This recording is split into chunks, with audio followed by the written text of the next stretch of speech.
Okay, I've started recording, and Lord is so I have to do. All right, we're doing.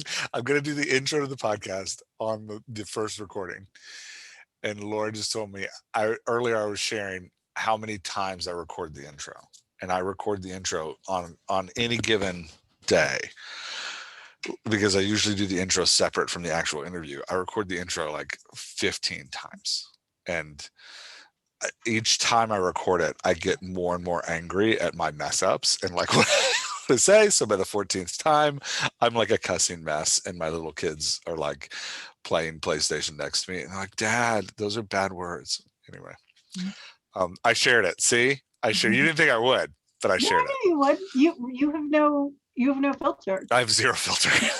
We Okay, talked about that.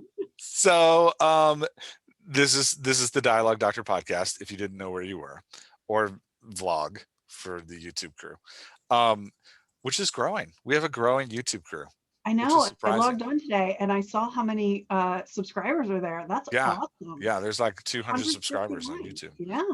Yeah, Yeah, we may actually have to like start doing some things to like spruce up our YouTube videos because right now it's literally just the raw feed I know. of today's conversation. Um, but that would require like me doing work. Let me go through the real thing real quick. Welcome to the Dialogue Doctor podcast. Announcements and administrative stuff this week. So, first biggest announcement is that our next Build Your Cast masterclass, the date is set, but I didn't look Mark it up. your I calendars. didn't look it up before I started The talking. 28th of August, I think. I'm going to look it This is up. why I have to do these 14 times because I don't 28th look of the date up. August. Yeah, 28th of August. And Laura, do you remember any of the Noon to details? 4 o'clock. From noon to 4 o'clock Eastern Standard Time, 28th of August. Go to dialoguedoctor.com, click on the workshops button. You'll be able to sign up for it there.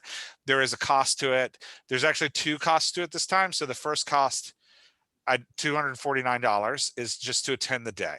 And it's a fantastic day. What we're going to do is we're going to take your cast from zero to like fully trained in how to build a cast of voices. So if you're editing a book, this is great because you're going to get at the end of this like a system to edit character voices. If you're writing a book, this is great because you're going to get a system to like lay out character voices for your book.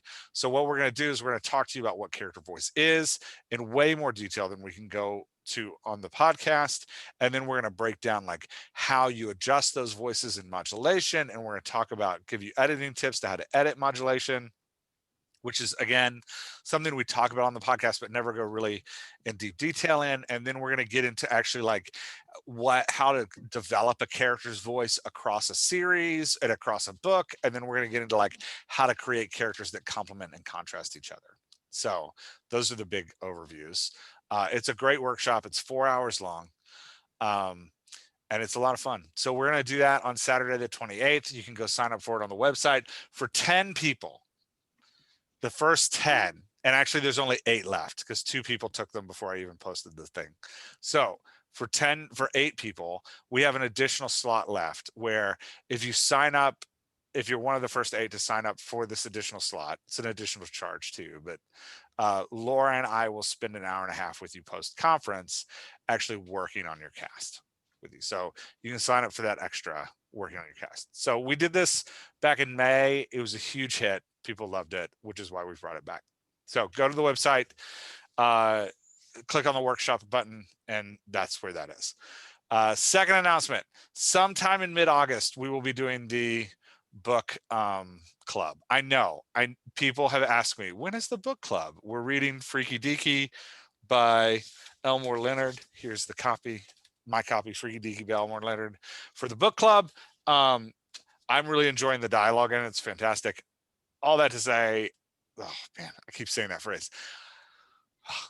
The book club is in now you know why I do this 14 times. The book club is going to be sometime in August. I got to get my kid to college first. That's kind of why it's been held up, because my kid goes to college at some point in August, and I got to get him to college, and then we'll do the book club.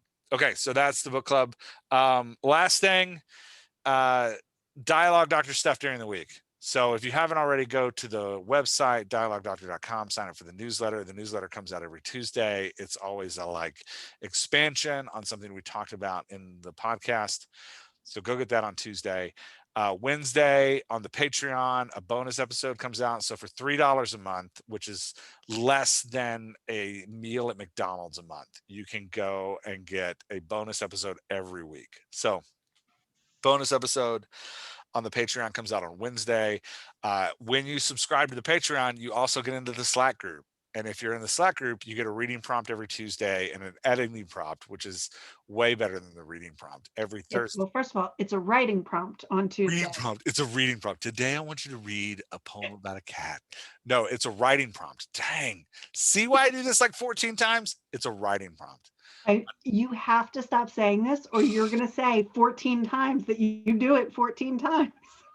Tuesdays, Jeff gives us a writing prompt. Thursdays, we do an editing prompt. Also, you sign up for the workshop, you get free entrance into the Slack. So jumping in the workshop, you get free lifetime entrance into the Slack, which is great. Yeah. So that's all the administrative stuff. Go sign up for the workshop. There's there's a workshop. There is the newsletter. There's the Patreon. There's the writing prompt and editing prompt in the Slack group, and the book club is coming. I promise, it's coming. I didn't forget about it. Yeah. All right, let's talk about what we're doing today. This is our official 1 year. So I decided that we would have a special 1 year Q&A. Laura and I haven't done a Q&A in a long time. It's been like a month and a half since we did a Q&A. You know, it's been a long time. Yeah, because the last time we did a Q&A, it was on dialogue tags, and we upset people. And we didn't upset people. I was going to say, I never know these things because I don't ever read the comments. I get a lot of emails. But I defended our stance on dialogue tags. I will defend it to the death. If you want to sword fight me over how to use dialogue tags, I will sword fight you. It's about the reader's experience. I'm just going to keep saying that. So anyway, we haven't done a Q&A episode since then because we've had other episodes going on. So I thought it would be fun for our 1 year anniversary to do a Q&A episode, but we needed a host because if it's just Laura and I talking, we're going to end up talking about like random crap for like 2 hours and maybe like 5 minutes of a Q&A. So we brought our friend Carin on. Carin was on episode 23. When was our gender workshop? We did a huge gender workshop. Are you looking it up for me I'm trying to while you talk? Yeah. I should have these things up. If we're doing a 1 year in review, I should have all these things up, but I don't, which is why I do this intro over and over again. Anyway, Carin was on our episode where we did a giant gender workshop, which was fantastic. And Carin is our friend in real life, in like not dialogue, doctor life. And one of the reasons I love them is, and I told them this why I was inviting them on, is because Carin will not blow smoke up our ass. Carin is says it like it is. So I was like, we need I've been practicing all day. I've been practicing roasting and having comments and having little, but now that I know that your last Q&A was so controversial, I mean, I feel like I can only go up from here. I feel like there's just your pressure. Regular listeners to the podcast are like, thank God there's a voice of reason in this thing. So not to put any pressure on you, Carin, but the last show you were on was, as Jeff said, episode 24. And according to YouTube, I don't actually see the podcast views, but according to YouTube, it was our most viewed episode to date. So no pressure. No, that was a great episode. We'll get to this question later, but I'm actually thinking about redoing that workshop completely for year 2, and B, adding another like 4-hour podcast episode where we do another one. And I'm thinking about bringing Paz back on to talk about astrology, which I know that Paz is Carin's partner. Paz was also on episode 24, but I also have writer friends Chris Kane and JP Reinflesh who listen. Hi, JP. Chris may listen. Hi, Chris.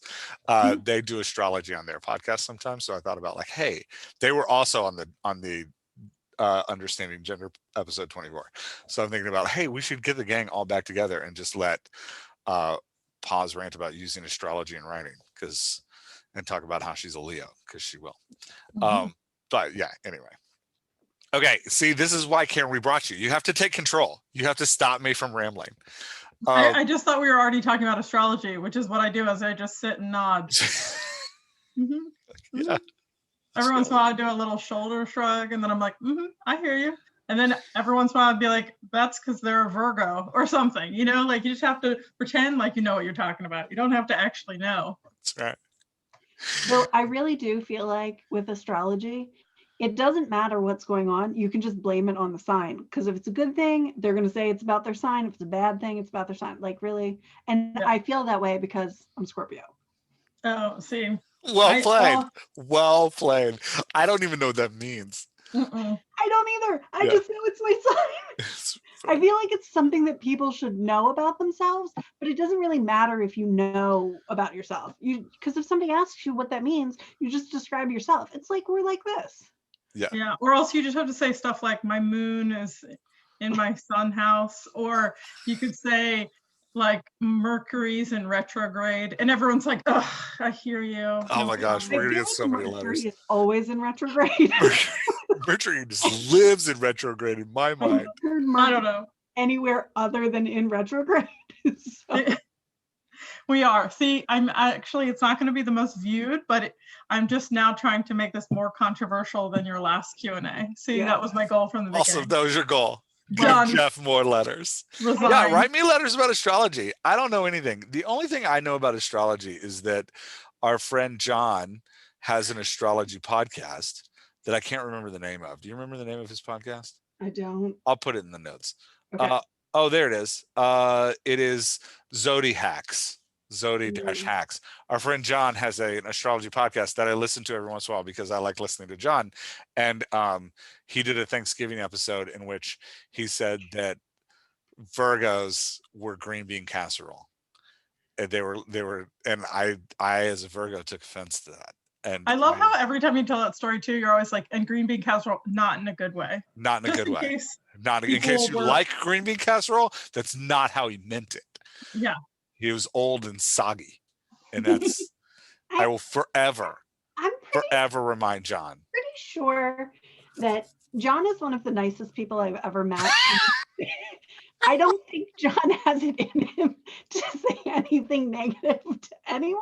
So I'm pretty sure that's you taking a story and making it different in your head. I would never. Right. Absolutely never. Absolutely never.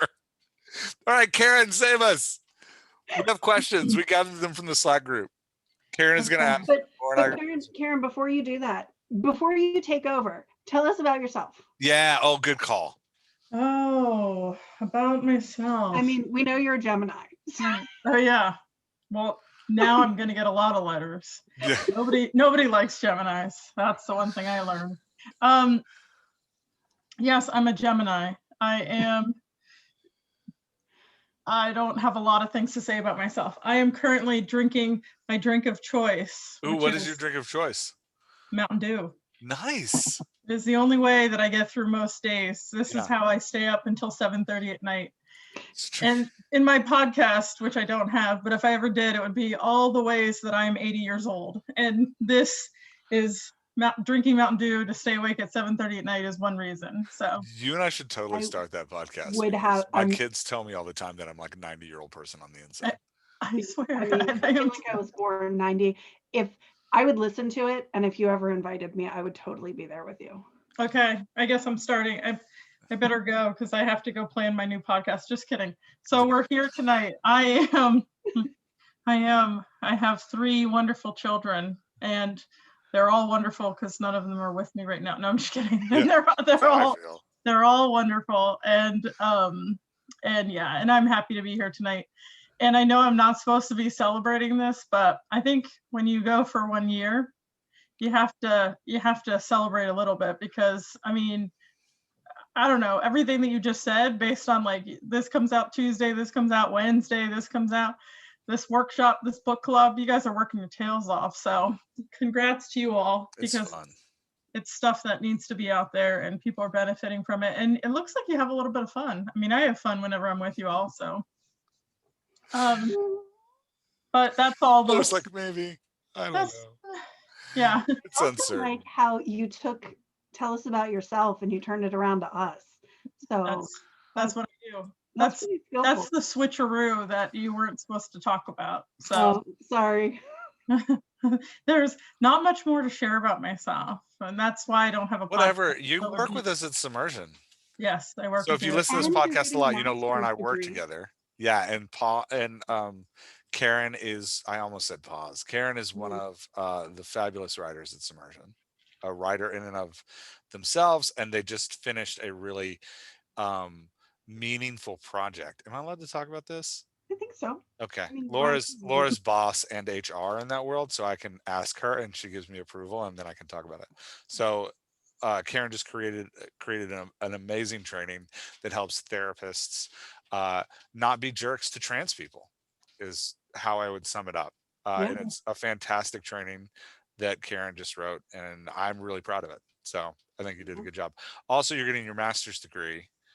What are you getting your master's degree in? I forgot. Counseling psychology. Counseling psychology. That's right. Hmm. Yeah. Yeah. So I had so much fun in college 800 years ago. I decided to go back all over again.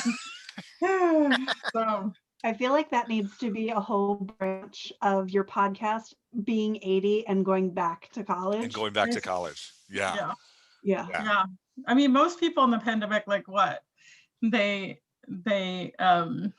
you know, they like stayed home, they like, you know, Zoom called every 5 seconds. Me, no, I just decided to go back and get a master's. So it's normal. It's like normal things people do. So Yeah. Laura and I started this. That's what we did during the pandemic.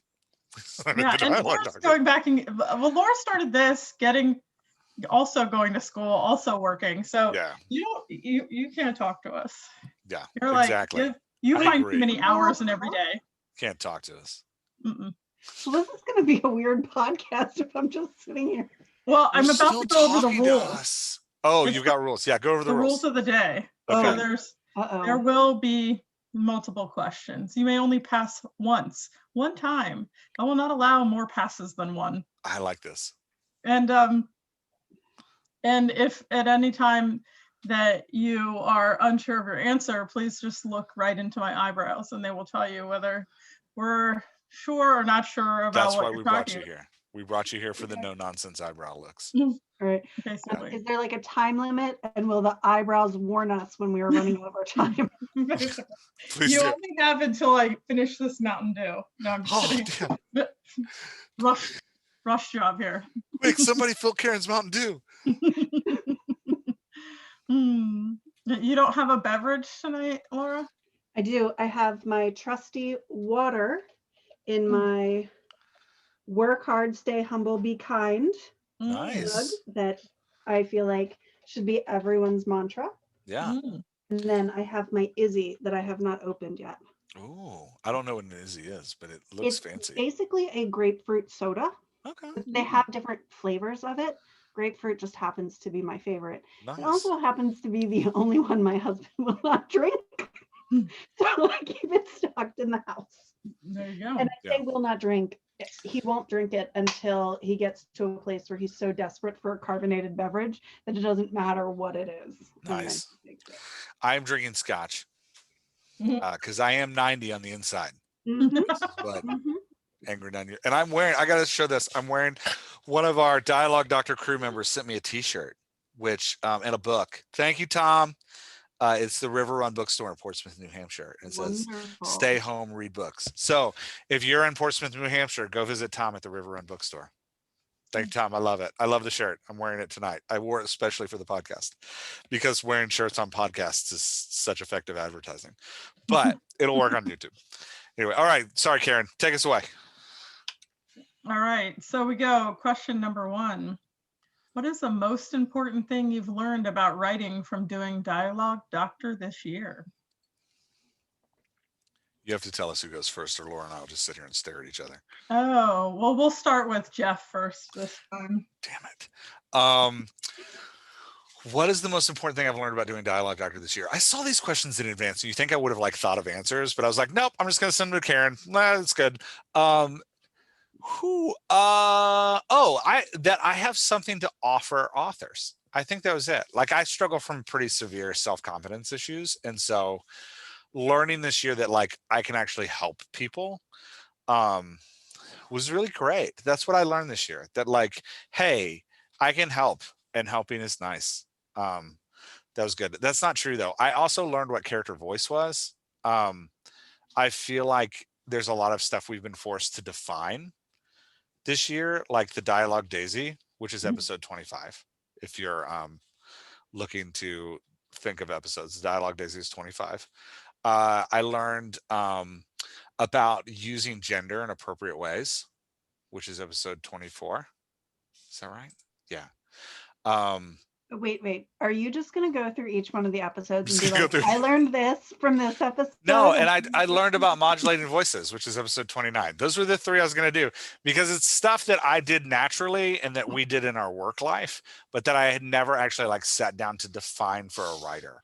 So the act of having to sit down and define like, okay, character voice is not character background, is not character personality, but is this thing that Laura coined, words, body language, cadence, and pacing, right? Like, and then talking about how to modulate that. That's all to express emotion. That was all really important. I also, something that I've been learning and will continue to learn, which we'll probably talk about later too, is this idea that reading is an emotional experience. That's not, and like that voice work can create that emotional experience for a reader. That's something I'm very much learning, that I've learned in this first year. Yeah. Boom. Beat that answer, Laura. Okay. All right. Carin, we've now made this a game. You give points at the end of every round. Oh, this is a great idea. Carin has to award points for who has the best answer. Okay. So what I learned about writing, Carin's taking this seriously too. I saw them get out a notepad and a pen. Oh, I love this so much. Carin, Oh. thank you for coming. You're the perfect addition to this nonsense. All right. So I learned that writing is hard. I feel like a lot of readers, I thought that there were writers in the world, and then there were readers in the world, and then there were people who thought they were writers, but just weren't any good at it and just kind of gave. What I'm learning is that writing is a craft that most people maybe have a knack for or a desire to do, but they get good at it by discipline and practice. I just always thought that great writers were just great writers and they just got discovered somewhere and they just wrote one draft and they were done. But it's really like, and I also learned that like the number of people who are dedicated to this craft is phenomenal.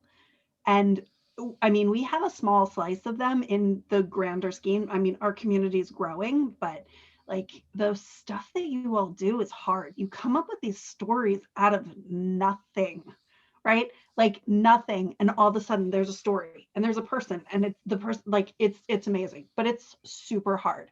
It's not just, I'm going to sit by my typewriter and drink my scotch. And in 2 weeks, you're going to have a book that somebody's just going to pick up and publish, and it's going to be on the New York Times bestseller list. You actually have to work at it, which is kind of crazy. And I also learned that there's so much about the craft out there that if you want to learn, I mean, you can learn how to plot, you can learn how to character develop, you can learn how to, and outside of like traditional like collegiate experiences where a lot of people think, I'm going to learn how to write by getting a degree in English or a degree in literature. But you can do it all without that. So that's what I learned. Damn it, her answer was better than mine. Carin, who gets the points? I actually give myself points for that round just for listening to everyone. No, I'm just kidding. Nice. Oh, Laura. Laura, I would say that, you took it away, but let's see if the next question, because you have to start, so we'll see. This one. Okay. If it's just somebody getting to go second, hearing it all, formulating their thoughts. I don't know. Yeah, that's what I'm not saying it wouldn't always be great, Laura. I'm just saying we'll test our theory. Okay. Question 2, Laura going first. What have you learned about yourself? What have I learned about myself? I'm assuming this question is related to what have I learned about myself from the Dialogue Doctor experience, and not what have I learned about myself. She's stalling. Take points away. She's stalling. Take points Or away. I'm not -4. Okay. Please go ahead. I gotta earn them back. Okay, what have I learned about myself? So I've learned a couple of things about myself. One, I always thought of myself as somebody who had like a ton of bravado and could like persevere into anything. Like you give me something and I'm like, I'm going to conquer that mountain. But what I learned is that I'm actually truly terrified of doing new things, because when Jeff told me that this was an opportunity that he was pursuing and asked me to go along with him, I think my first response was, are you sure you want me? Right? Like I just, and I know this is going to sound like I'm stealing your answer because it was your answer to the first one. I was so mad when you were saying it, but like every time, and I'm probably going to talk about it to one of the questions later, but like having something to actually offer to the community, I am not, and this I actually knew about myself, but working with the Dialogue Doctor reinforced it. I am not a creative. I am a recreator. You can give me something and I will, it's why I'm good at my day job. It's because all my day job is recreating what other people have already said all day long. I'm just writing it down, just saying it in a different way. So standing next to people who are great at their craft is just awe-inspiring. So that's what I learned about myself. Nice. I don't know if there's an actual answer in there Good or not. answer. That And was I a hope good I did. answer. I hope I got my negative. I don't have to win this round, but I just want my 4 points back. So what I learned about myself was that I really like to be around writers, which was actually a big learning point. Pre-COVID, I actually avoided writing communities, partially because I'm a huge introvert and partially because I have weird hidden chips on my shoulder that I don't share with other people. I just like stew on them late at night by myself in my room. And so, yeah, but you know, this, when Jay Thorne a year ago told me that this was something I should pursue, always going to give Jay props for that. My initial panic was around like, but writers don't like me and I don't like writers, which was this myth I had kind of been telling myself that like, you know, I'm not a real writer. It's that whole like imposter syndrome. I'm an imposter. When I get around real people that really do this, it's all going to be fake. Like they're going to realize that I'm a fake and they're going to be like, you're not allowed in this room with the real writers. So all that to say, like it was, I keep saying that phrase. It was, So for those of you who don't know, one of the writers in our community called Jeff out on saying all that to say. So now every time Jeff says all that to say, super self-conscious. you have to stop and acknowledge the fact that All he's that to say. So I'm going to start. Happens like 50 times a day. Yeah, I'm going to start singing it every time I say it now. So all that to say, I learned that I actually really love being around writers and talking to writers because writers are on the whole, incredibly beautiful and creative people and who have deep empathy and love to put things in the world for other people to enjoy. So they are just fabulous people to be around. Yeah. Actually, Jeff, I was giving you points every time you say every time you say that phrase, I was giving you a point. So, I mean, I think you're winning. I think that, you know, don't censor yourself. No, I'm just kidding. Yeah, it's interesting because no matter like what field you're in, I think that imposter syndrome is always kind of for people in the back of your mind going, you know, can I stay here? Am I taking up too much space? Is this space for me? Yeah.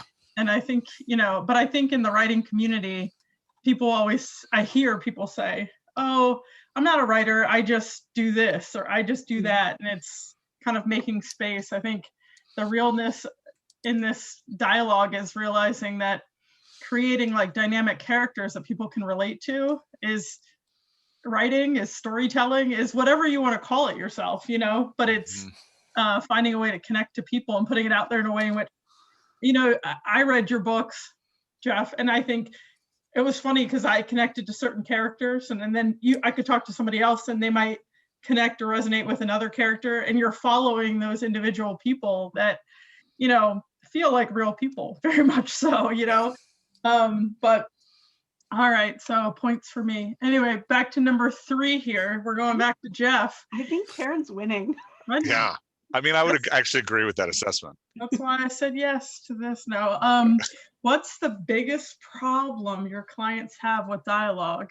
And is that different than you thought it would be when you started? So this is a really fascinating question, because the problem my clients have with dialogue has changed since we've been doing the podcast.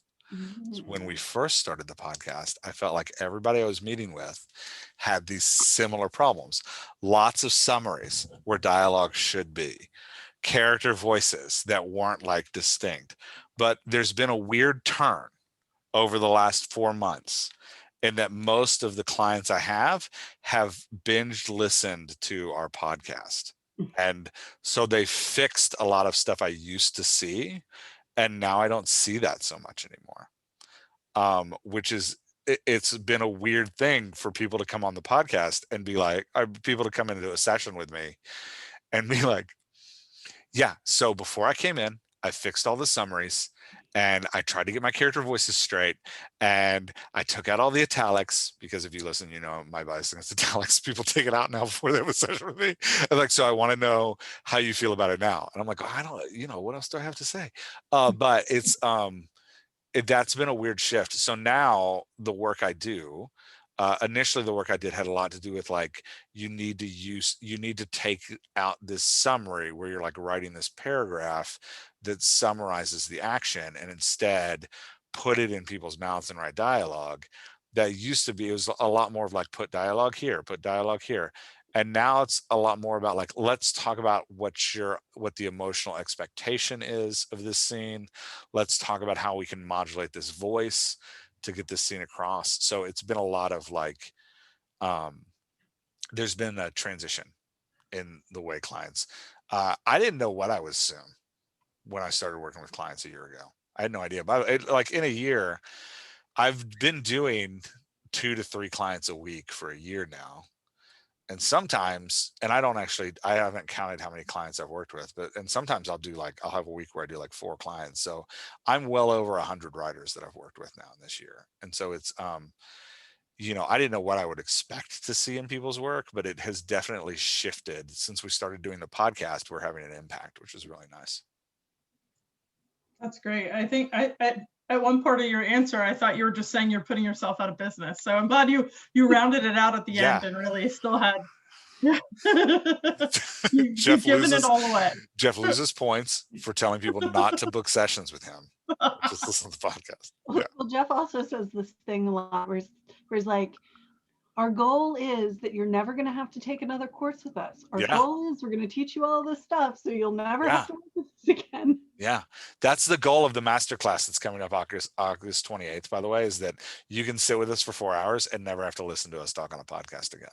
Well, let's caveat that for a second. Never have to listen to us talk about creating a cast of characters. That's true, because we don't. There's a lot of other stuff that we talk about beyond just cast of characters. That's true. Okay, fair. Jeff is always trying to talk himself out of a job. I am. Maybe that's what Jeff learned about himself during this. All right, Laura, what do you have for us? All right, well, I'm just going to go ahead and give Jeff the points for that one. But I am going to change the question. And change the question? I mean, you answered the question. Fine. How can I come back and answer that? So I just want this noted for the score with an asterisk. You are trying to take over Karen's job. Got it. Got it. Yeah. Great. As long as we're clear, Carin, on what's happening here. Tell us more. Go ahead. So I think that the biggest problem writers have who aren't already in the community is that dialogue becomes an afterthought. The focus is on the story. I have to tell a good story.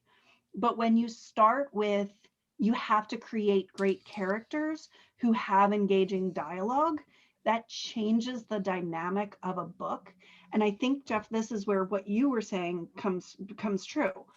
If you search and, as we've been looking at like, where do we grow over the next year? we've been looking back at the world to see what else is out there about dialogue. There are a couple books, there are a couple podcasts, there are a couple of like entries that you can find in random places, but most of them were like from 2015. So there hasn't been a lot of, ironically, conversation around dialogue until the past year. And of course, now I like to think that we're changing the world here, Jeff. That's right. We're bringing sexy back. Right? Like it seems like there's more conversation about dialogue in the last year. Now, maybe that's just our bias because we're seeing it, but at the same time, it's like this focus in the community on the emotional content and how dialogue reaches people differently than summaries. I think that's where I was really, and to answer the second part of the original question, I was actually kind of shocked by that. Because I also am a very selective reader. I don't have a ton of time to read for pleasure. So I'm really like, when I find an author who I really like, I tend to read everything they write, but then I don't read anything by any other authors until I've exhausted this particular author's library. So I tend to gravitate toward the authors who are great at dialogue and bring really engaging characters to the screen. So when I started expanding beyond my scope to look at a larger audience, or excuse me, a larger like plethora of writers, I was really surprised at how many books have so little dialogue in them. And I'm not talking like Cormac McCarthy's The Road, who intentionally doesn't put dialogue until page 58. I'm talking about just like everyday writers who are being published and are even on the New York Times bestseller list, who just aren't using dialogue in places that they can use dialogue. So I was actually kind of shocked by that. Part of that is because going back to my answer number one, I had no idea that writing was as hard as it is. I thought people were just naturally good at it. But yeah, that's what I would say. Not our clients, because now our clients know, but. Yeah, it's kind of amazing too, because when you see how many people want to avoid these kind of conversations and interactions in real life, it's like, and other people who don't have it are like going to books to find, characters and interactions and conversations that they can't have in real life or something. It is that escape. It is kind of a different way to kind of connect and find. But I can see how when both of you are talking, it's such a muscle that you have to practice because, people are complicated and their stories are complex. And if you try to oversimplify them, I think that's when you're like, I've lived in the world, like you're competing with people's realities. So you really have to step it up a little. So Yeah, all right, and everybody's movies and winning around here. audio recordings where they have tools that we don't have as writers, and they cheat because they have actors to do their emotional conveyance for them. And that's cheating. It's cheating. Put it on the page. Yeah, sorry. Let the words speak for themselves. That's right. I hear Put it in their mouths. Make me feel it. So the next one is what story was your favorite to work on this year? Who's first? Laura. You're first. Me. Oh, this one's so hard. Oh, I want to use my pass so bad. So I have not had as many clients to work one-on-one with as Jeff has. I have a couple of clients who I work with repeatedly. Like we're working on books today and together. And I have to say that I am in love with both of their stories, and I'm in love with both of like their whole cast. I know. Sorry for those on the podcast not watching. I just rolled my eyes at Laura because she's again changing the question. So she doesn't. I'm not changing the question. Judge, please note this. Please put another asterisk next to this question. It's both of them. It's a tie. It's a tie. Can it be a tie? Okay, I'm just gonna use my pass. No, I'm using my pass. Jeff doesn't like my answer, so I'm using my pass. I'm totally. Once this became a competition, all of a sudden I'm like cutthroat. I'm like cutting off your answers. I'm like mean. Like I'm gonna win. Competition. Yeah, I've done so many amazing stories. I think though, the one that I really, really will remember forever, mostly because I did book coaching with her. So for those who are just getting new to us, because we're going to have a lot of new listeners this week, I think, because I was in a lot of places this week. For those who are new to us, we do 3 types of services. One thing we do is you send us a chapter, we diagnose the dialogue in your chapter, and we give you advice on like, hey, here's tips and tricks to improve the dialogue in your whole book and like moving forward. We edit that scene, but we edit that scene with in mind, like, how can we help you just in general write better dialogue? That's one service we do, and we call it the chapter service. Another service we do is we look at your cast. Laura and I get on a call together with you, and we build what we call a character sheet, where it's like a character voice sheet where it's got all your characters lined up in a certain way so that we can see their voices and how they modulate. And that's another service we do. And then the third service we do, what Laura was describing, is really book coaching, where we work dialogue with you as you write or as you edit through the book. So I did 2 books with one author last fall and spring with Sherry Decker Hurst. She has been on the podcast. I don't remember what episode she was. And she has amazing characters in her books. And it was a throwback. She was on episode 18. It was a throwback to, and episode 8. She's on episode 8 and episode 18. It's a historical fiction that takes place in like moonshining days. And her lead character was fantastic. Just a very dynamic character, and her lead character has an imaginary friend who is Charlie Chaplin. And it was so fun to write with her, an imaginary friend, and her like, when she first proposed the idea, because the problem was her character didn't talk very much. Her character was like isolated and alone and didn't speak. And when we looked at her first manuscript, she had all these scenes where the character was just like wandering around in the woods in silence, thinking things. And I was like, we have to give her someone to talk to. If we're going to make this engaging, we have to give her someone to talk to. And I was thinking like maybe she'd talk to a version of herself, or maybe she'd like be introspective and have this inner monologue running. And Sherry came back with like, no, she's going to have an imaginary friend. And that imaginary friend is Charlie Chaplin. And it was amazing.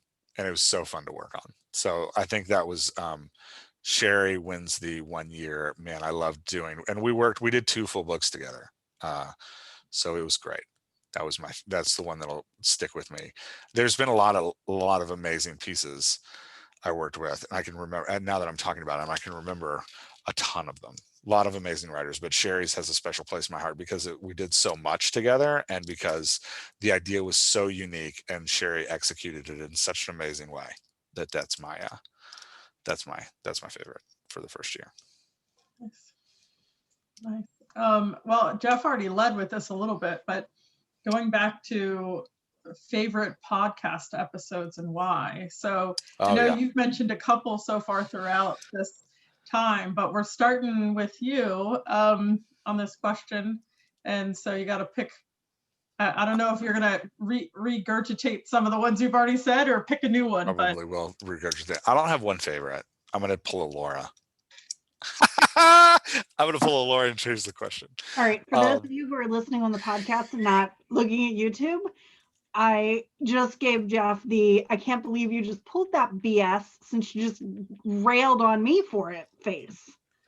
Maybe you made it look so good. I mean, changing the question completely into whatever you wanted to talk about, you sold it. I just did one word. Oh, this is why we have so much fun together. This should be like a pitch of why people would want to come work with us. I mean, this is what we do. This is who we are. We have a good time. Yeah. I was going to try to say something like, if it's not churning, it's burning, but that didn't make any sense. So I kept it to myself, but then I said it out loud to explain it anyway. I don't know. I'm going to change the question and be like, if you're listening, if you're just jumping in at the 1 year mark, what episodes do you absolutely need to go back and listen to? You absolutely. Okay, that's totally changing the question. That's not even like adjusting. Boom, winning. Jeff's already said all of his favorites. I have already said all my favorites. He said every single episode that was listed. You have to go back and listen to episode 24. That one's fantastic. That's the understanding gender and I love the deep dives. So what I love most when we do a podcast is I love the ones where we can we just go for hours and we just dive into a topic super deep. So that one was great because we had Paz and Carin and Chris and JP on, and we did a deep dive into gender mapping and what it means to gender map a character. If you've never talked about gender mapping, it's super eye-opening as to defining gender.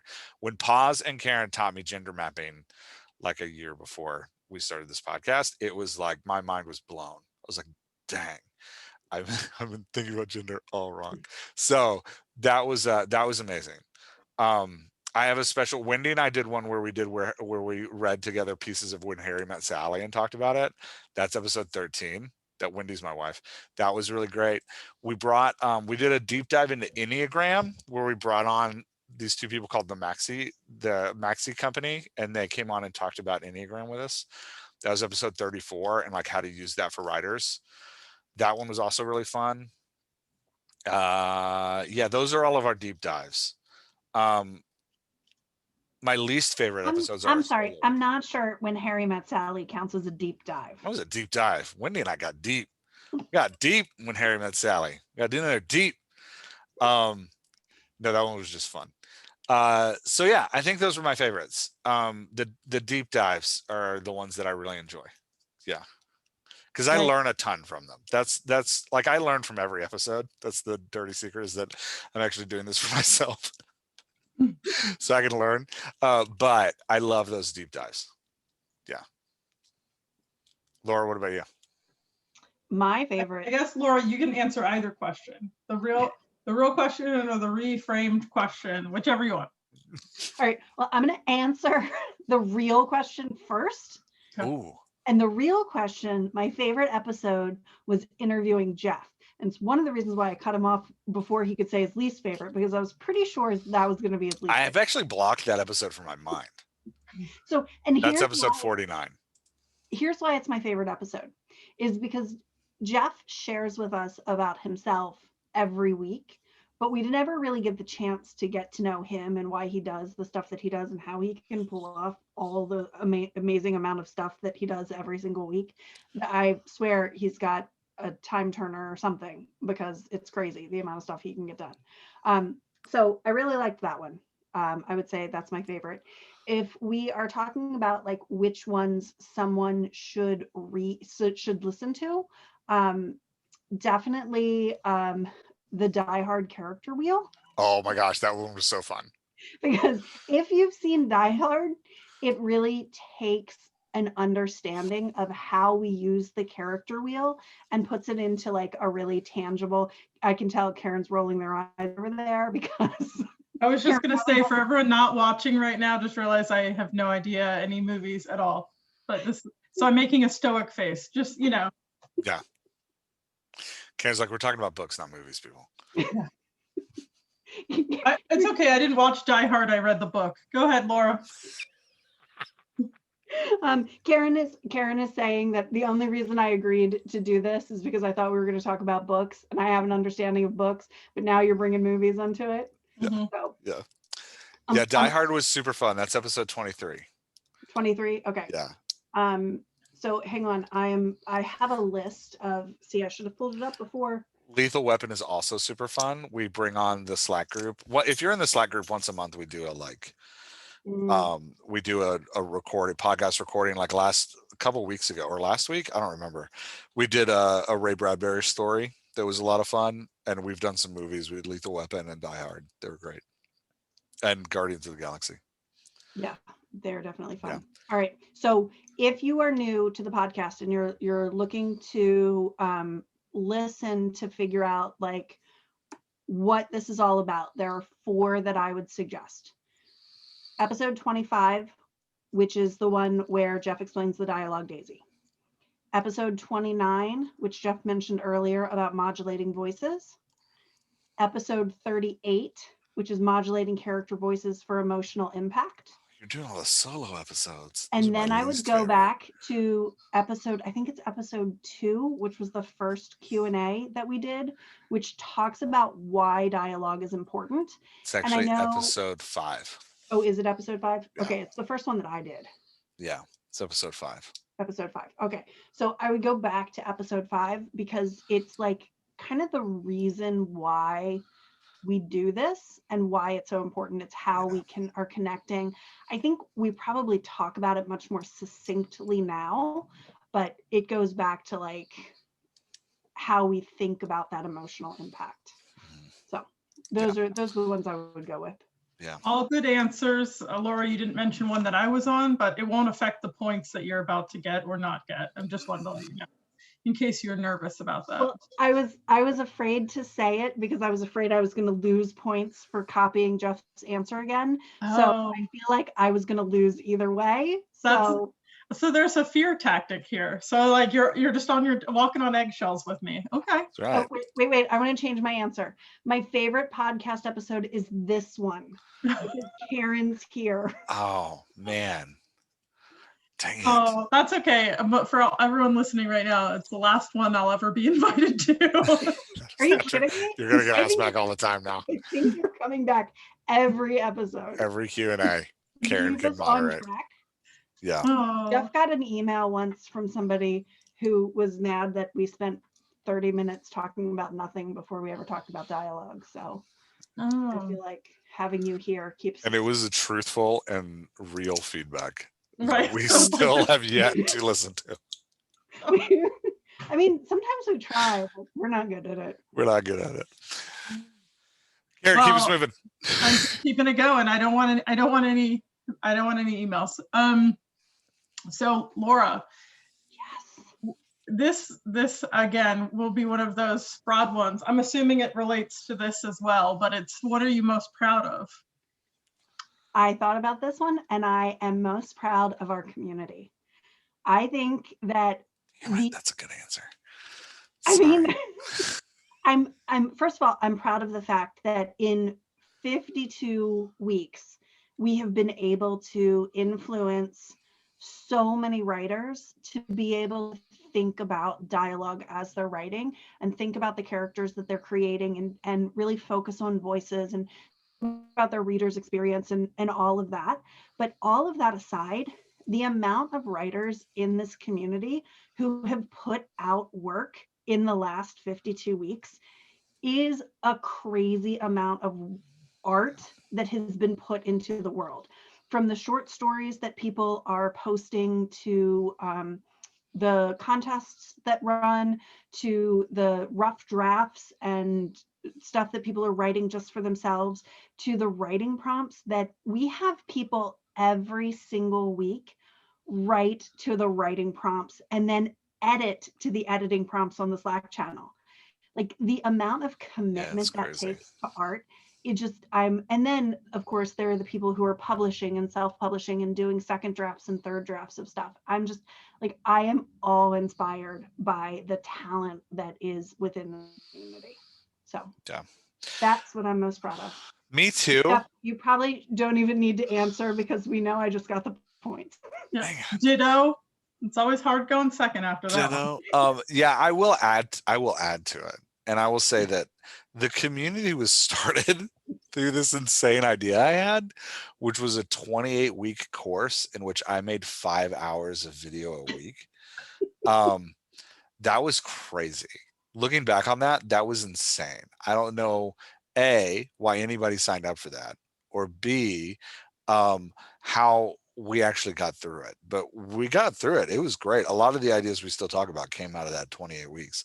And a lot of the founding members of the community came out of that 28 weeks. So, and I love all of them. So it's, yeah, it was, that's accomplishing that and learning never to do that again. 28 weeks of anything is like way too long. Doug, who's one of the original community members, is like, yeah, I told you that was too long. So anyway, that's what I was really proud of that season. That's why we do a 4-hour masterclass now and not Jeff does 5 hours of video for 28 weeks. Yeah. Well, and we're gonna start back. Oh, Jeff, you're the next one. You're starting off, so I'm ready. You're gonna have to dig deep on this one. If someone needed to know one thing about dialogue to improve their writing, what would it be? No summaries. That's this is my succinct answer, where every conversation I have about dialogue starts here. If you are summarizing something in a paragraph, especially if you are summarizing a conversation, if there is a paragraph in your work that says, and they talked about blah, blah, blah for 10 minutes and it felt great and everybody felt happy, you are depriving your reader of the emotional experience of that conversation. And you need to take that summary, you need to put it in your character's mouth. That's where I think the advice always starts for me, is no summaries. If you're summarizing a conversation, you got to write it out. Yeah. That's my answer. I'm done. The end. Laura, go ahead. Listen to other people. That's my advice. Listen to other people. Stop writing from your own voice and write other people's voices. Write other people's voices. You want to know how to write other people's voices? Stop talking and listen. Listen to other people. You will hear what they talk about. You will hear their nuances. You will understand cadence and pacing when you stop talking and listen to other people. Always be listening. We're going to put that on a t-shirt. Always be listening to other people. Yeah. So does that have to do with like taking feedback and criticism, or are you specifically just talking about the listening to diversity or getting outside of yourself? Yes, all of those things. We need to mimic what's happening in the real world. And each person, one of the things that we talk about all the time is that each character should have a unique voice. And that unique voice is made up of 4 parts. It's made up of words, it's made up of body language, it's made up of cadence, and it's made up of pacing. And the reason that we break it into those 4 perspectives is because it gives us really tangible things to hold on to and to focus on to. And I'm going to do a quick plug for the mini conference. We spend like 45 minutes in the mini conference talking about these 4 elements of character voice. We're actually writing a book about these elements as they relate to character voice. And we talk about the dialogue daisy and how background and personality make up these elements of character voice. But if you stop in your real world and you listen to the way people talk, I'm not just talking about like listening to make an emotional connection and to be able to remember and understand what's happening to people around you, but really listen to the way people stop and start. So like one of the things that I do all the time is I pause in really weird places in sentences. It's super annoying. Once you've heard me do it, you can never unhear it. And it's super annoying. And I try all the time to stop doing it. And I guess it's the way my brain patterns sentences, but I do it all the time. It's super annoying. But that's part of my cadence. It's the way that the sentences roll out. So if I were writing my own dialogue, I would actually put weird ellipses in the middle of sentences or commas in incorrect places to show that I have this weird cadence. I was going to say pacing there, but pacing is about other people. So if you stop and you listen to the way your partner talks, listen to the way your children talk, listen to the way your siblings talk, listen to the way that your boss talks. And honestly, the people who do this best in the world are comedians who do imitations. Mm-hmm. And you watch a comedian do an imitation and they look nothing like the person that they're doing. And a lot of times they don't really sound that much like the person, but they've got the cadence down. They've got the pacing down. They've got the rhythm down. And that's what I mean by listen to other people, because you'll learn about the nuance and character voices if you just stop and listen when other people are talking. Yeah, and I think it's one of the hardest things of being a writer, because the problem is readers aren't thinking about like, well, this character uses different words than this character, and this character has different cadence than this character. Readers just because we're animals that use verbal language to connect with one another, your reader has a built-in sense of what those voices sound like and how they compare and contrast from each other. So what we're trying to do is recreate what your readers naturally feel in the world. And that's what makes it hard, is you're reverse engineering what happens on a daily, meeting unique people on a daily basis into your book. That's why it's tough, because it is this like creating what naturally happens around you. So it's hard, but when you get it right, your readers connect on a deep way to your book, which is great. Great answers. Look at the two of you feeding right off of each other. That's right. Can I have some bonus points for adding to Laura's answer? Yeah. Making it better? You lose points because you couldn't get all your answer in without copying off of my answer. I totally gave myself points for listening to both of my bosses. I've just done it right now for the last hour. No. So number 8, we're getting right to it. Look at us moving along. No hater mail, because we're going. This is why you're here. What is the scariest thing you checked off the TTD list? I'm assuming that's your to-do list. Yeah, I think so. I think I just misspelled it. Probably task. I was hoping it meant something to you all, because it meant. Or it's supposed to be the TDD list, the dialogue doctor list, and I misspelled it. I would have thought it was the tasks to do list. Oh, look at that. Yeah, that's smart. That's what I'm really great at making We'll go that way. acronyms into things. Yeah. whether they make sense or not, it doesn't matter. I'm just I'm gonna make them. It's much better than what happened in my brain. So, all right. So who? Well, Jeff went first last time, but Jeff also went last time. So I think, but I do think it's you, Laura. Okay, I'll take it.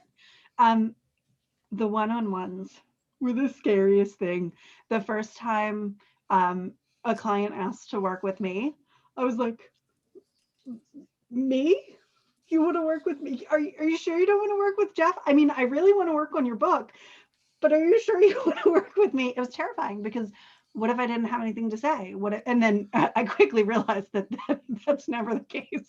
The whole reason that I work with Jeff is because he gave me his book as a beta reader. And I was like, no, let's edit this. I was taking paragraphs out. I was best adding beta reader ever. But no, it's really terrifying because, this is somebody's baby, right? Like, artists are putting their heart and their soul on the line when they're trusting you with their work. And I didn't feel qualified to do it. And I didn't feel like, I don't know, I thought I was gonna let Faye down. And she seems to be enjoying it because she keeps working with me week after week. And, I love her characters. And yeah, I would say that was the scariest thing that got checked off the to-do list. For me, it was, I'm getting scared just talking about it. To make the dialogue doctor work, I knew I had to get out into the world and guest on other people's podcasts and speak at conferences and all that kind of stuff. And to me, that's terrifying. It's very different. For those of you who are like, you do a podcast every week and a bonus episode, it's very different. Here, I control things. I can be in control of what we talk about. I mean, not today. Today, Carin's in control. And that episode where Laura interviewed me was the worst. You blocked it out. That's why I've totally blocked it out. Favorite. Yeah, but here I can control things, and I can it helps me deal with my anxiety. Going on somebody else's show is terrifying, which is funny to say that because just this week, I was on Dom Brighton's Going North podcast talking about life and what it means to discipline yourself to get things done. I was on the self-publishing show where James interviewed me about dialogue on the self-publishing show.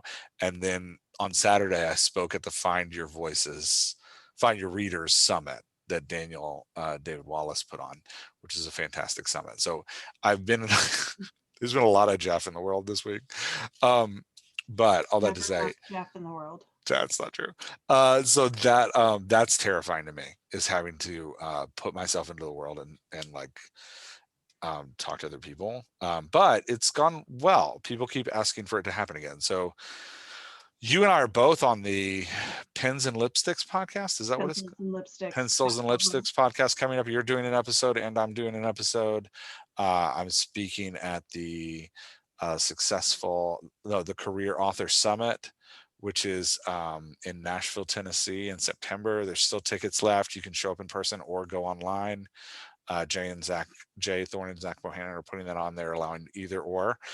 So I'll be speaking at that. I'm doing a session at that. I'm speaking at the Vancouver Island Writers Association, Romance Association, with Sasha Black. Sasha and I are doing one there. And then we've got the thing on the 28th coming up. And then I'll probably have another one in December that Sasha and I are kind of secretly working on that I'm going to will into existence, even though she's insanely busy.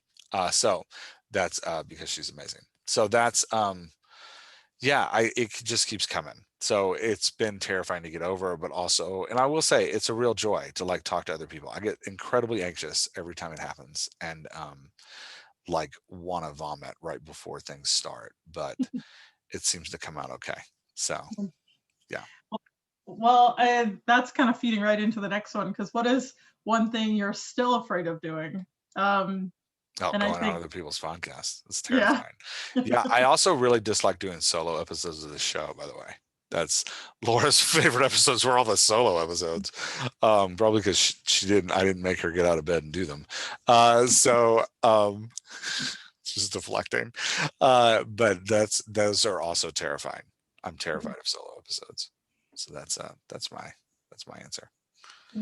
Laura, what about you? I'm still afraid of one-on-ones. Yep.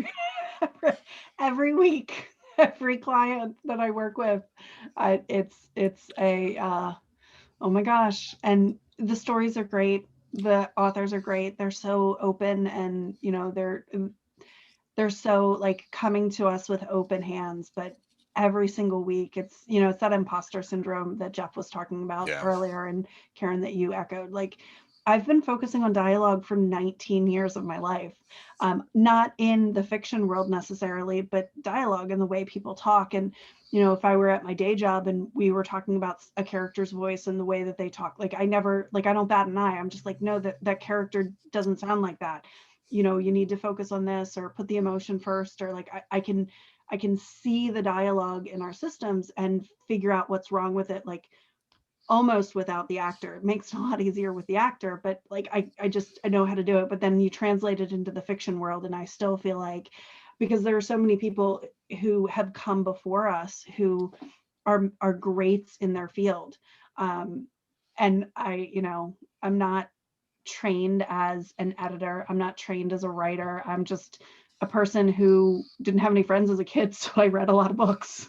And I know what I like when I read, and I know what I don't like when I read. And for those of you who've listened to the podcast, you've heard me say a lot that I'm a lazy reader and I don't read prose, and I'm a lazy reader and I don't read books that I'm not connected to, and all those things. And so every week, about half an hour before I log into the meeting with a client, I get that like pit in my stomach. What if they don't like what I have to say? And as an editor, I'm not going to say everything that every writer is going to just take and do. That's not my job. My job is to point out things that I see that are opportunities to do something differently. It's the writer's job to decide what they want to do, and ultimately what they want their work to look like. So it's terrifying every single time. But hopefully they all feel like they're getting good value. So yeah, it's funny. I love one-on-ones because I know coming into them, I'm like, okay, I can focus in on somebody else, and we can really like help them move forward. I think it's the coach in me. I really love that one-on-one time. Yeah. It's funny. It's like a certain authenticity, though, that you both can say that individually those two things are scariest things that you've been able to check off, but they continue to challenge you, but you're showing up for it. So, I mean, I think that's the nice part about pushing yourself in that way, because, I think those are the things that most people we all have something that gives us a pit in our stomach, but you know, you all keep showing up for it and other people keep benefiting from it. So I was on the Joanna Penn podcast this year, and Joanna Penn is like, Laura can tell you, before we ever started the Dialogue Doctor, I was always talking about Joanna Penn. I'm a massive fan, not just of her Creative Penn podcast, but of her actual books. Like, I read all of her books. And so when she asked me to be on the podcast, if you want to hear me have a mind explosion where I'm like internally losing my crap, go listen to the Creative Penn podcast, because I was literally like gonna barf the whole time because I was so intimidated by like hanging out with Joanna Penn. And they, you know, they say like, don't meet your mentors, you'll be disappointed. Nope, didn't happen. She's amazing.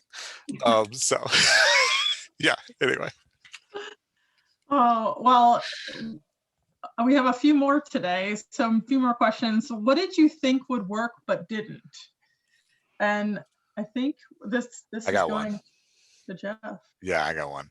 I really thought that stealing Kurt Vonnegut's emotional flow chart would work, but as I stole it, I revised it like 5 times. And I've actually, if you've noticed, if you're a devout listener to the podcast, you've noticed I've stopped talking about it for like 6 or 7 weeks, because I'm really trying to rework it. Because I realized the chart is amazing. What Vonnegut does with like, hey, let's plot out the emotional flow of your story. He doesn't call it that. He just calls it the narrative arc, but he's describing the emotional flow of a story. The way he does that is brilliant and like so connects with me, and like how emotions flow through a scene and through a story as a whole. The problem is I can't quite put my finger on how to make it a productive tool to actually like edit or plot a scene. So I really thought that just like taking the chart and using it in a one-on-one would work. And it's a good illustrator tool, but it's not a practical tool. So that was one thing that surprised me that didn't work as well as I wanted it to. And I'm like now revamping it to figure out how to make it work in a, yeah, I just spent an odd amount of time thinking about it, trying to make it work as like a tool that writers can use easily and efficiently, so that we don't waste time using it, but we can just like pick it up, use it. It has huge impact on what we're doing, and then we can go on with our writing. That's the goal. What about you, Laura? I would say the conference. The first You didn't think it was going to work? I know. What the question is, what do you think would work but didn't? Oh, okay. And, Yeah. Yeah, that first conference where it was like, you know, we're gonna be together for half a year, 6 months. We're gonna work together, and we're gonna. Oh, the 28 weeks. Yeah. Yeah. Like Yeah. we're gonna watch Jeff write a book, you know, and 5 hours a week. Oh, dear Lord. but what and well, I'll just stop there because I know what Karen's next question is. So in addition to our podcast about astrology, we're also going to do an ESP one where Laura just reads everyone's minds. But let's see, number 11. What did you think wouldn't work but did? Laura, why don't we start with you? Maybe you have something to add here. So the mini conference. So after so we had this, what I thought was going to be amazing conference that, I mean, we salvaged, right? Like it created the Slack community that we have now. We learned so much from it. So like we decided that we were going to like swing the pendulum all the way to the other end, and we were going to take all of these different things and we were going to distill it down, and we were going to do 4 hours, and we did it. And the whole time, like going into it, I was like, this isn't going to work. Like we're going to get people. You did say that a lot. Right? Like at the halfway point, people are going to be like, this is stupid. I want my money back. Yeah. Like they're just going to, after the 2 hour mark, people are just going to start dropping off, and nobody's going to tell us why. Yep. But not only did everybody stay for the whole 4 hours, but everybody showed up for their 2-on-1 session to talk about their cast of characters with us, which by the way is so much fun to just take somebody's, we do like 15 minutes of Jeff interviewing you about your storyline and about your characters. And then Jeff does about 20 to 25 minutes on personality of the character. And then I spend 20 to 25 minutes, depending on kind of the early parts, talking about how those characters' voices come to life, breaking it down into the 4 parts of character voice. But everybody showed up for it. And we're actually making it 90 minutes and putting it on it's become a, one of the services we offer all the time because we got such great feedback on it. But I was hopeful going into that mini conference that it was going to be successful. But I was kind of skeptical. I don't know if I told you that or not, but I was like, Oh yeah, you told me all the time. Okay. Yeah, you said it all the time. You're like, nobody's going to stick around after lunch. It's like, stop saying that. Yeah, I didn't think the dialogue daisy would work. So the dialogue daisy is a illustration we use to lay out what is a character voice and what isn't a character voice. And it was in the middle of that 28 weeks class. I was talking a lot about like character voice, character voice, character voice. And Alicia McCullough, who is a fantastic writer, who was on episode 2. She was my first ever guest on the Dialogue Doctor. She in the middle of me like saying character voice, character voice, character voice, she was like, can you please just define what this is? She's like, I need help. Can you just define it? And so I put a giant, this was COVID, so I didn't actually have a whiteboard, but I stretched these giant pieces of paper across the wall here in my basement. And I just started like hammering out illustrations, and I was in the middle of it. And I remembered Doc Holliday from the movie Tombstone, which is one of my favorite movies of all time, going, I'm your daisy. And I was like, oh, a daisy. And so that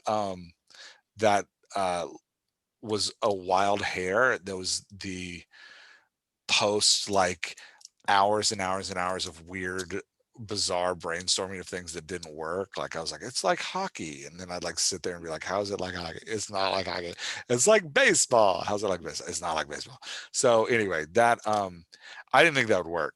And man, that worked. People really get it, which is awesome. Again, episode 24. But yeah, so that was one that I didn't think would work that actually came out. I think it's interesting that yours were both tool-based, yeah, and mine were both people-based. Yeah, I mean, I feel like what we do here, the real value we offer to writers here, like if you were to ask me like what is the goal, my goal as like somebody who runs this thing is like I want to create and provide tools that don't just help writers write better, but do so in an effective and efficient way so that you don't have to waste time using them. I'm actually really struggling with our character wheel chart. I'll just confess that because I really struggle with our character wheel chart because it takes so long to fill out. So I'm playing with other ways to fill it out that don't. In fact, I tested one out on a 1-in-1 recently. I actually put it in a Google Doc instead of I was editing a book for somebody. And I put it in a Google, I don't know if he's okay if I say his name or not, so I'm not going to. I put it in a Google Doc for him instead of a sheet. And the comparison value wasn't as good, but it was way easier to fill out. So yeah, I'm always playing with the tools we offer to be like, how do we make these quicker, faster, more efficient so that a writer can just grab them, use them, and then get to writing so that we're not wasting anybody's time, like time that they could, because time is so precious, so that we're not like wasting your time that you could be putting words on page, making you putting words in chart. Like, yeah. Anyway, that was a rant. So I guess, I mean, everything we've kind of talked about this year of what you've done and what you've put out in the world and what other people have then taken and put out in the world. So I guess everyone wants to know what's coming up for the Dialogue Doctor in 21, 22. So much. We have so much planned. Do we have so much planned? How do you not think that we have so much planned? What do we have planned? I guess my definition of planned and your definition of, or so much, I guess. I still have free time on the calendar. There's not so much yet. So we have the conference coming up Mhm. in August, and we have a book that we're hoping to launch. 2. I was going to say the first one in September, and then I don't know when are we going to do. Okay, so the first one is about the dialogue Daisy. Yeah. And then the second one is going to be a prompt book. So it's going to have prompts for different writing. It'll be a workbook. Yep. Prompts specifically designed to help you improve your dialogue so that you can start the book and, work through it once a week. And by the end of the book, you are writing better dialogue than when you started. That's the goal. Right. And there will be a prompt for writing, and then there will be a prompt for editing. Yep. For everything. And then we are talking about creating mini conferences so we've got the mini conference for creating your cast of characters. Mhm. Then we talked about doing one for dialogue only drafts. Yeah. We talked about doing one for editing. Yeah. And then we talked about another one. There were 3 of them. Damn, we do have a lot planned. Yeah. Modulating voices and Modulating voices. character Right. build over a plot. Right. Talked about that too. Yeah. Yeah, we do have a lot planned. And then we have a couple more books planned after the 2. We just got to sit down and We write have them. a lot to say. I don't. Yeah. I will go a different tact with this question, and I will talk about concept planning. Since you talked about actual like things happening in the world. And Laura's working on these too, so I'll say we are working on improving the character wheel. This is like my inner priorities, improving the character wheel so it's way easier to use than it is right now. It's a good tool, but it's a pain in the butt. So, and it's not a good tool. It's a good learning tool, but once you know how to use it, you don't want to fill it out anymore. So trying to figure out how to make that easier, how to make that faster is something I'm working on. I'm working a lot on emotional flow in a scene and emotional flow in a book. I haven't landed yet the dialogue Daisy illustration to talk about emotional flow and to talk about really the question of like, what do you want your reader's emotional journey to be? Because the dialogue Daisy came out of the question of what is a character voice. And so I'm pondering the question a lot of like, what do you want your reader's emotional journey to be? And like, how do we write that and build that in a way that can stop us from having to edit it 70 times, right? Like, how can we get it? How can we make that easier so that the first draft is stronger so that the edit is stronger, right? Like that's the goal, is cutting down the time it takes to edit over and over and over again if we can hit that emotional flow off the bat. And then how do we plan that emotional flow over an entire book, which is something else, and thinking about like, what's the emotional flow of the genre? What are your readers coming to this book expecting their emotional flow to be? I'm thinking a lot about that. So I'd imagine in 2022, ideally we'll start working on those problems.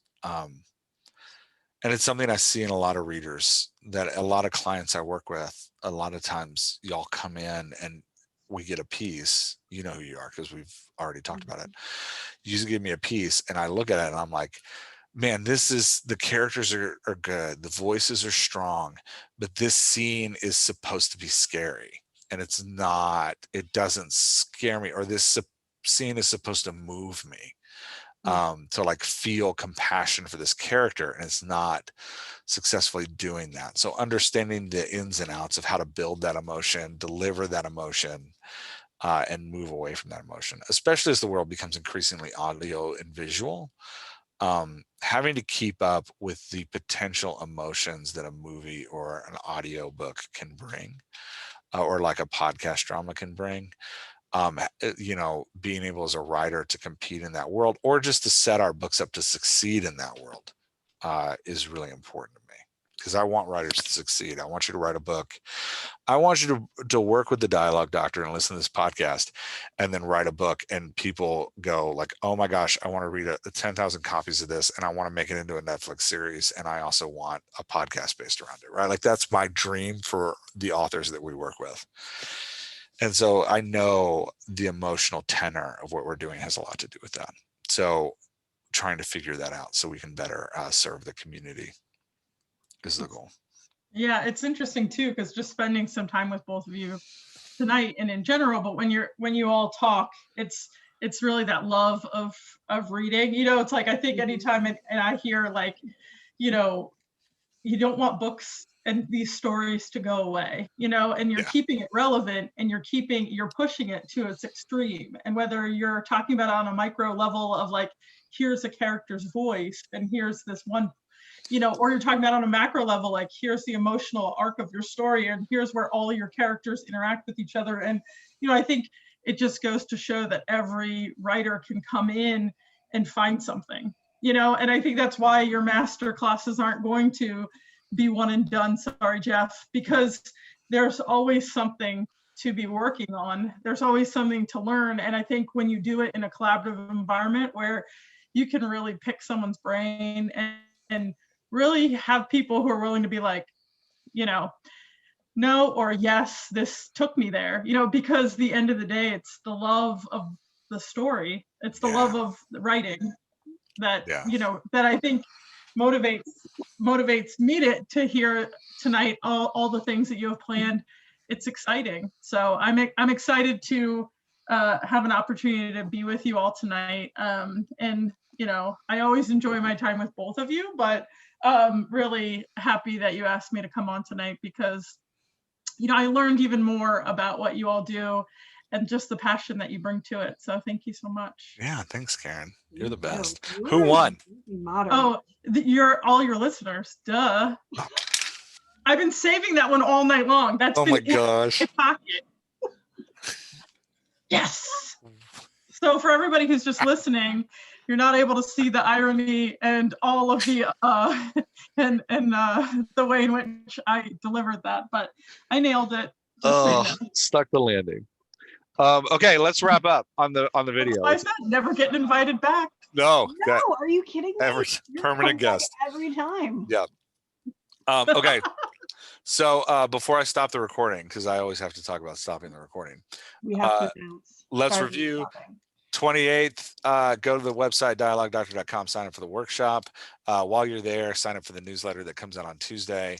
This Tuesday I'm gonna add a bunch of links to the stuff we talked about so you can see it and maybe go a little bit deeper on things. Hit the bonus episode. On the bonus episode I'll talk more about emotional voice and my processing of it and like where I'm at with that conversation. And so, so we'll talk about emotional tone on the bonus episode. You get that by signing up for the Patreon, and that also gets you into the Slack community where we're doing edits and prompts. So go get all that stuff. Next week, I am talking to somebody. I think I'm talking to Footloose Mary next week about a piece that she and I edited together. So that'll be fun. And that's it for today. So we will see you again next week. This where no matter whether you have Mountain Dew, Izzy soda, or a Scotch, you raise it up and you say, "Here's to another good year." Here's to another good year. Nice clinking. Cheers. Imagine clinking, and they clink to the glasses. Carin, thank you so much. Yeah, and all right, we'll see y'all next week. I'm stopping the recording.